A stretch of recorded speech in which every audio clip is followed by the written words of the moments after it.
Halo guys, kali ini saya akan memperlihatkan tutorial penggunaan WK untuk stacking multiple classifier. Oke, jadi stacking multiple classifier ini ialah penggabungan beberapa classifier untuk meningkatkan akurasi dari prediksi tertentu ya.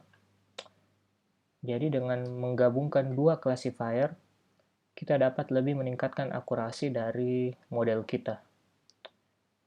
Oke, langsung saja pertama-tama kita masuk ke Explorer. Kemudian pada tab Preprocessing, kita klik Open File untuk memilih dataset yang akan kita gunakan ya. Perlu diingat dataset yang support pada penggunaan WK ini adalah dataset dengan tipe data tertentu saja ya. Ini kita bisa lihat ada CSV, JSON, dan lain-lain ya. Tapi defaultnya itu ARFF.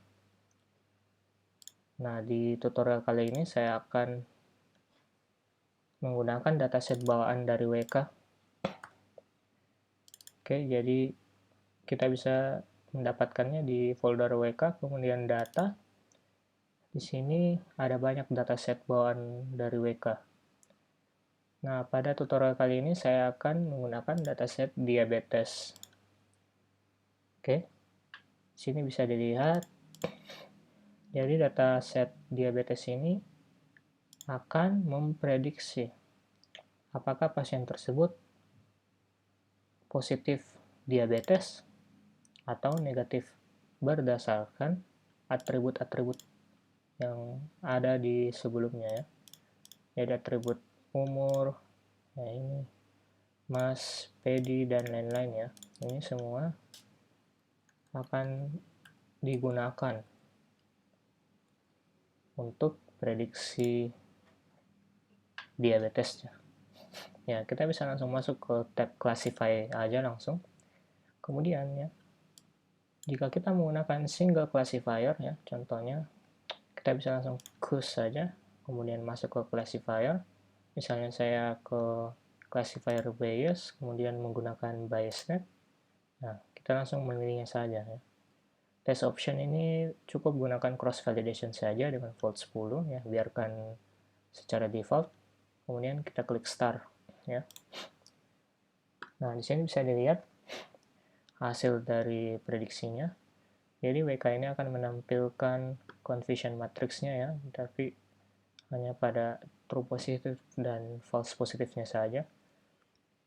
Kemudian ada precision, recall, F-measure, MCC, erosi area, dan lain-lain ya.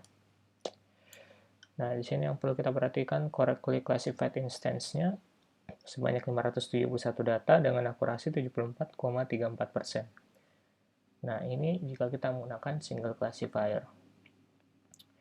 Nah, untuk meningkatkan akurasi ini, kita bisa menggabungkan dua classifier tersebut untuk lebih meningkatkan akurasinya ya. Caranya cukup mudah, kita kembali ke QStudy, pemilihan classifier, kemudian masuk ke folder meta. Nah, kemudian di sini ada beberapa yang dapat digunakan untuk penggabungan dua classifier tersebut, seperti stacking ya, dan vote. Untuk tutorial kali ini saya akan coba gunakan vote ya. Nah, vote. Nah, setelah kita memilihnya, kita klik pada bagian search bar ini. Nah, di sini classifiernya kita bisa klik. Nah, di sini kita dapat memilih classifier apa saja yang kita gunakan dan menggabungkannya ya. Secara default ini 0R, ini kita bisa delete saja. Kemudian kita coba tambah yang misalnya biasnet tadi ya. Tapi kita gabungkan biasnet ini dengan naive bias misalnya. Kemudian setelah di add, kita close saja. Lalu OK. Nah, sini kita bisa lihat ya, dia sudah tergabung. Dan kita cukup klik start. Oke. Nah, di sini kita bisa lihat hasilnya sekitar 76,17% ya.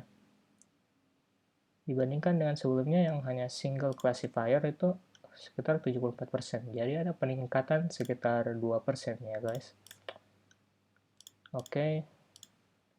Jadi sekian untuk tutorial penggabungan classifier ini. Semoga bermanfaat. Terima kasih.